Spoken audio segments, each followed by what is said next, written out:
Héler un taxi, le geste est universel. Monter à bord est une autre histoire. Le taxi est le seul moyen de transport en commun terrestre à Mayotte. 66% de la population y fait appel au moins une fois par semaine.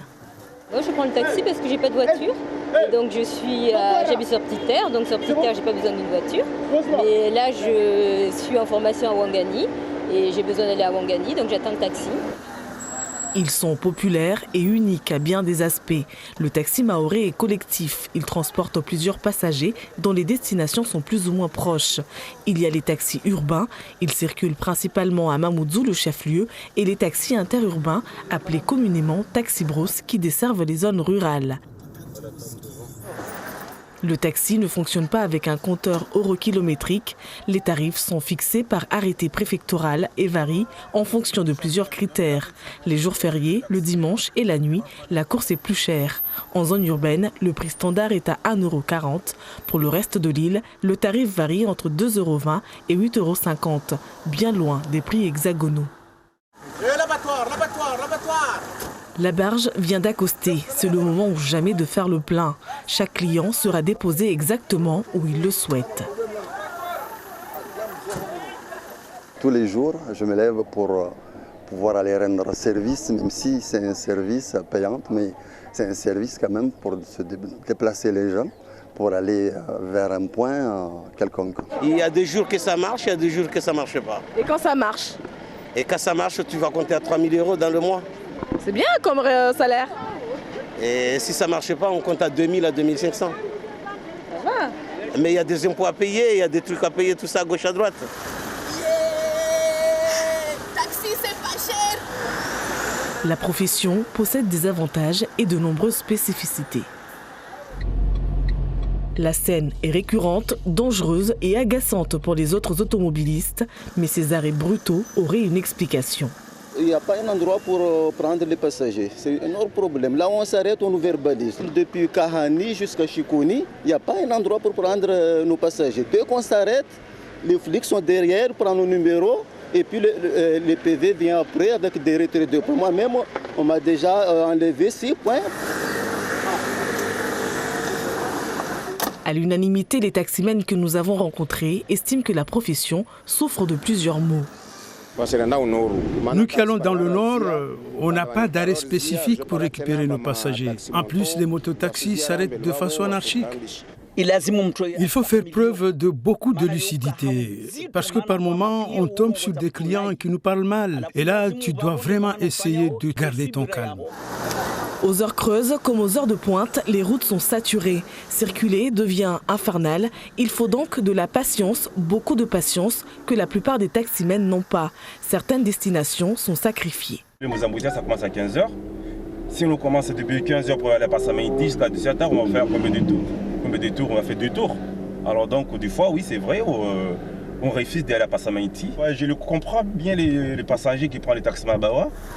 Que sont donc ces taxis Mabawa? Il s'agit de ces véhicules banalisés. On les reconnaît au A de l'apprenti conducteur et ils klaxonnent pour faire savoir aux usagers qu'ils sont prêts à les emmener.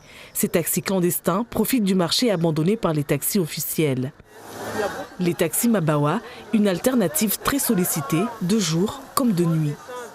Les taximans n'ont pas fait le taxi normal.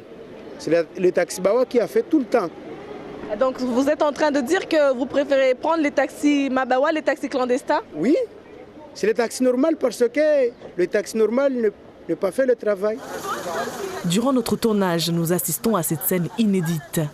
Après avoir fini son service de transporteur scolaire, le chauffeur se propose d'emmener les personnes en galère de taxi. À partir de 15 h, il n'y a pas de taxi. Donc on est obligé de prendre soit les taxis Mabawa, soit les bus scolaires comme vous pouvez le voir là. Donc là, je vous laisse parce qu'il n'y a plus de place. Le chauffeur nous dit qu'il propose ce service gratuitement, mais quand on le paye, il prend aussi. Les 660 autorisations de mise en exploitation délivrées par la préfecture ne semblent pas couvrir les besoins de transport en commun de la population. En plus des taxis Mabawa, des bus scolaires taxis, un autre phénomène représente un concurrent sérieux pour les taxis officiels, les taxis Mavaja. Ces scooters ne subissent pas les embouteillages, un service rapide et au même tarif que les taxis. On a choisi de le tester.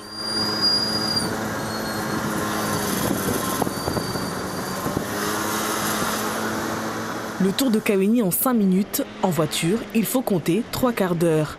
Mais cela reste des moyens de déplacement illégaux traqués par les autorités. Un petit baume au cœur pour les taxis, dont la principale crainte reste le projet Caribus de la CADEMA. La communauté d'agglomération mettra en service en 2023 4 lignes de bus. Une première dans le département, mais qui ne rassure pas les artisans taxis. Cette crainte, elle est normale. C'est-à-dire qu'aujourd'hui, il y a un projet ambitieux qui ne remet pas en cause l'organisation ou la présence des taxis, mais qui va nécessiter une autre façon de concevoir ou de voir la mobilité dans le Grand Mamoudzou. Mais je pense que c'est parce qu'il y a eu beaucoup de laxisme également dans leur organisation qu'ils s'interrogent aujourd'hui par rapport à leur capacité à s'organiser. Selon un sondage réalisé en décembre 2018, 90% des sondés sont favorables à la mise en place du transport en commun interurbain et 55% des usagers ne sont pas satisfaits des taxis. Ce n'est pas comme en métropole. Ici, les taximans ne s'habillent pas correctement. Pas de chemise, pas de cravate. 80% des taxis sont sales. Quand tu mets la ceinture, elle te salit tes vêtements. On les arrête, mais ils passent devant nous comme s'ils ne nous voyaient pas. Pour venir à Mamoudzou le matin, ils nous emmènent. Mais le soir, pour rentrer, ils refusent la course. Un changement de comportement est-il possible? Mystère. Seule certitude, le taxi tel qu'on le connaît aujourd'hui finira par disparaître. 2 modèles sont en discussion. Le premier consiste à passer au taxi individuel, équiper les chauffeurs d'un compteur, ce qui permettrait sans doute d'affronter les embouteillages sans être pénalisé financièrement. L'autre modèle prend en compte le contexte de vie chère à Mayotte et souhaite garder ce modèle actuel. Un taxi collectif, une véritable institution bien ancrée dans nos mœurs, fondamentale dans le quotidien de la population.